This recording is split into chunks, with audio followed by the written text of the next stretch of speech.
Hi friends, morning. I am doctor Ashutosh Gupta. और fetal abdominal wall abnormalities की sequence में ये दूसरा वीडियो है। So many times we identify कि we we are having some ultrasound finding and therefore we reach to some diagnosis, whatever it might be, but a close observation to that sort of a finding or a detailed observation might lead to something else, sort of an additional findings that probably we'll pick it up on the ultrasound, and therefore we change the diagnosis, and therefore the whole of the prognosis and the counseling and then the course of the pregnancy also changes. So this is what I'm going to show you in this video. So we are evaluating a fetus which is at 11 weeks and 5 days. Okay, so this is a spherical lesion that we are seeing circumscribed है. पहला diagnosis हमारा ओम्फेलोसील का ही था, right.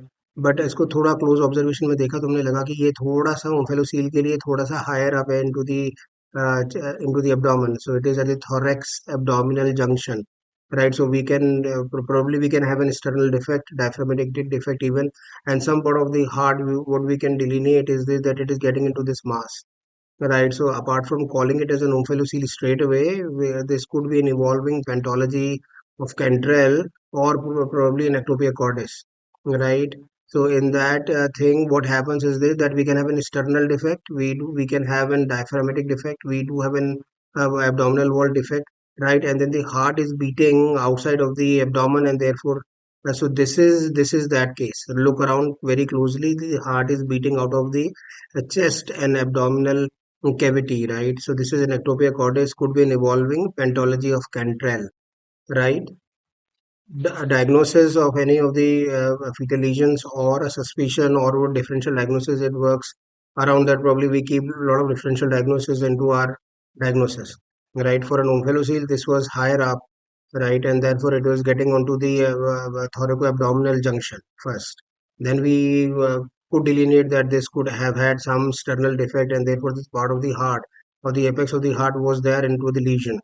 So meaning thereby that we could have had some sternal, diaphragmatic, and an abdominal wall defect, and therefore, and it could be an evolving pathology of Cantrell, right, or Ectopia cordis. So probably would have gone further ahead, up, and therefore the lesion would have evolved further.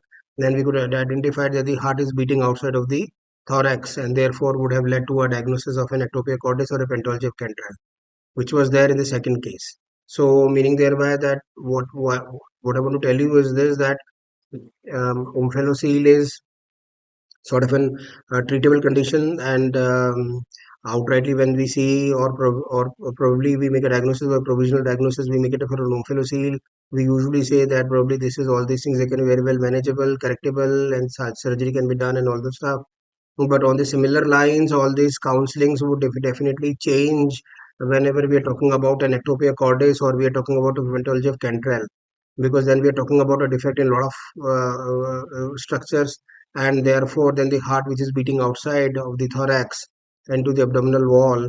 So meaning thereby that the counseling would definitely change, and therefore how do we prognosticate the baby, and how do we uh, uh, do and manage the pregnancy, and what is the counseling would definitely change, right? So this is how the things they change by putting two more sort of findings into our original provisional diagnosis, and therefore the diagnosis changes, right? Thank you very much for your patient listening.